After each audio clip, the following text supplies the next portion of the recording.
pH meters are very useful tools as they allow us to measure the pH of unknown solutions.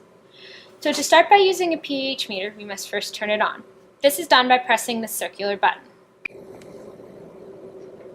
Once the pH meter is on, we must first calibrate the pH meter. So this is done by pressing Cal. We can see that the pH meter is now in calibration mode, but that it has been previously calibrated. We must first erase the previously calibrated standards by pressing Clear. Clear needs to be pressed twice for the standards to be completely cleared. At this point, we are now ready to calibrate our pH meter ourselves. The electrode must first be taken out of its storage buffer, and this can be done by just twisting the bottom.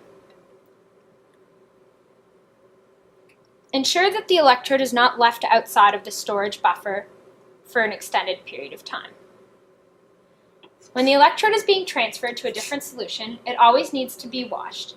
This can be done by rinsing the electrode into waste using distilled water. Once been rinsed, the electrode needs to be blotted dry gently using a tissue Kim wipe. We are now ready to immerse the electrode into our first standard. Our first standard that we are going to be using is pH 4. Make sure you swirl your standard gently. At this point, on the pH meter, we want to press the read button. This will allow us to take the first measurement. At this point, we want to watch what's known as the auto eye for it to stop blinking.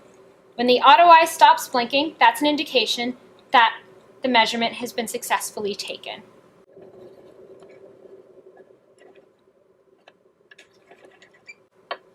After you hear the beep, that's an indication that the measurement has been successfully taken, and we are now ready to take our second measurement.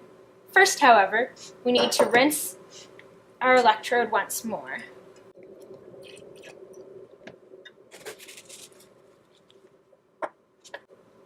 We now need to press read, and the second measurement will be taken.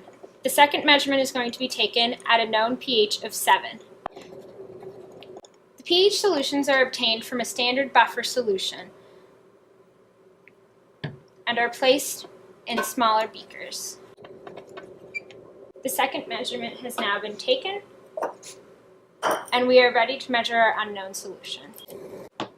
If the electrode is going to be left outside of water for an extended period of time, it is important that it is returned to the storage buffer solution, as we do not want the electrode to dry out.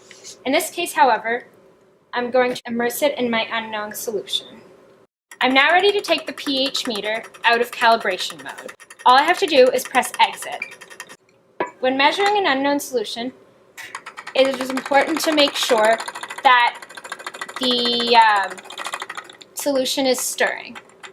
Sometimes it's necessary to adjust the electrode so that the electrode is not interfering with the stir bar. Make sure that the electrode is being completely immersed in the solution, however, again, is not being hit by the stir bar. The pH reader is now reading the current pH of the solution. So at this point, I wait for the pH meter to stop changing, and once we've reached a constant solution, I can record my pH. So in this case, 5.69. Once I've recorded all my pHs, I remove my electrode from the unknown solution, rinse the electrode, and return it to the storage buffer. At this point, I can now turn the pH meter off.